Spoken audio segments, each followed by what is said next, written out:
tidak apa-apa. Minum kopi enak sekali di warung wifi. Aduh enaknya, lebih bersama istri.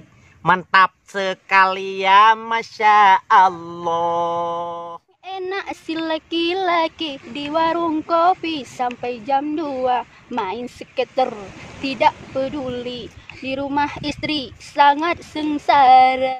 Kok sengsara, wahai istri? Kan gak apa sendiri, di rumah saja. Karena kami duduk di warung kopi.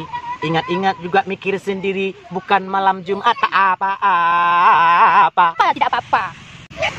Anak rewel kau tak peduli, sibuk mencari skater Fafa. Susahnya emak, pulangnya laki-laki, diganggu lagi walau jam 3.